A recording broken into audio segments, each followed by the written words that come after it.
تصدق إن الحيوان الكيوت اللي ناس كتير شايفاه ضعيف وغلبان هو في الحقيقة واحد من أذكى الكائنات اللي عرفت تعيش وسط أخطر مفترسات على الأرض. الأرنب مش بيعيش لأنه قوي ولا لأنه بيهجم.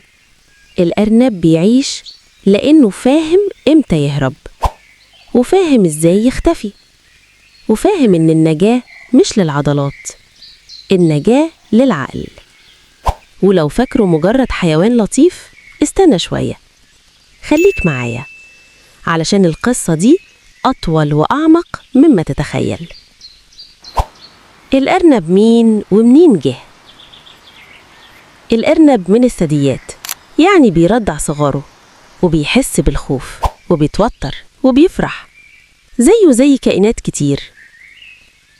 الأرانب موجودة على الكوكب من آلاف السنين واتطورت مع الزمن، مش علشان تبقى أقوى لكن علشان تبقى أذكى. شكله وليه كل تفصيلة مهمة.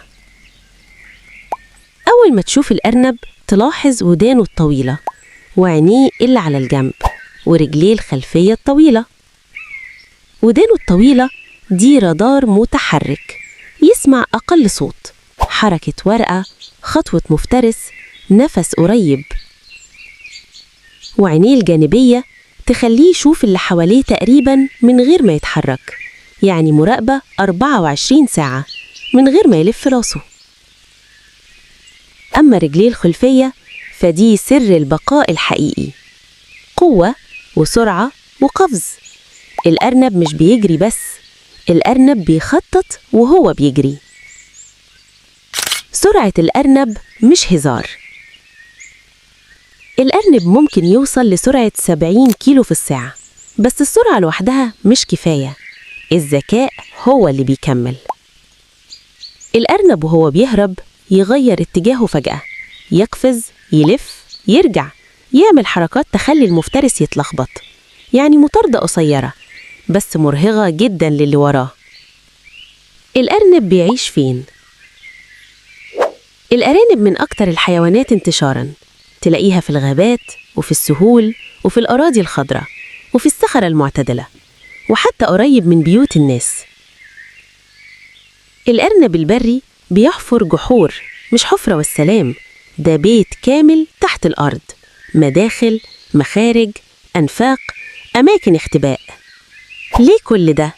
علشان ثانية واحدة فرق بين إنه يعيش أو يبقى وجبة. الأرنب الأليف وطبيعته. الأرنب اللي بيتربى في البيوت شكله هادي بس جواه قلق، أي صوت عالي يخضه، أي حركة مفاجأة تخليه يجري. بس لما يحس بالأمان ويتعامل بهدوء بيبقى ذكي جدا ويفهم صاحبه ويتعود عليه.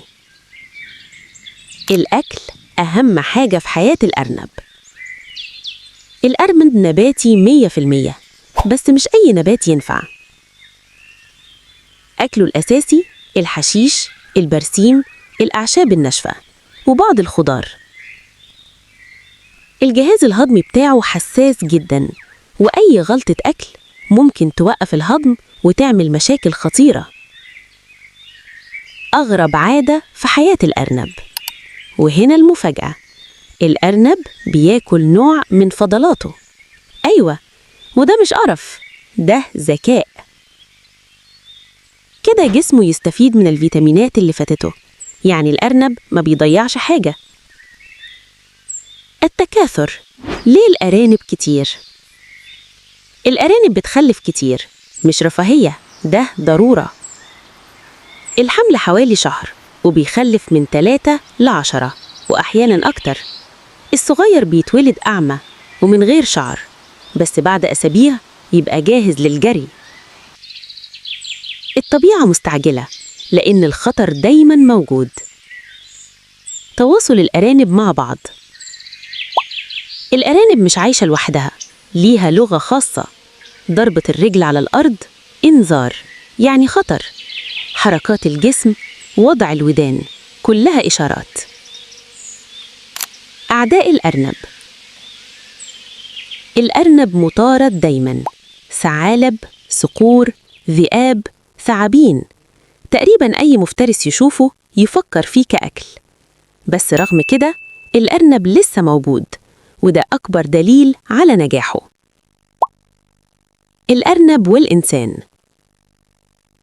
الأرنب عاش مع الإنسان من زمان كحيوان أليف، وفي مزارع، وفي القصص، رمز للبراءة وأحيانا للذكاء، وفي ثقافات تانية للحظ والخصوبة. حقائق غريبة شوية. سنانه بتطول طول عمره، وبيحتاج يطحن أكل دايماً. بيشوف اللي وراه تقريباً، وبيحس بالخطر بدري. ممكن يعيش لحد 12 سنة لو اتربى كويس. وفي الآخر الأرنب يثبت إن القوة مش في الصوت العالي ولا في العضلات. القوة الحقيقية في الذكاء، وفي السرعة، وفي إنك تعرف إمتى تهرب. الأرنب كائن صغير، بس قصته كبيرة وأذكى بكتير مما ناس كتير فاكرة.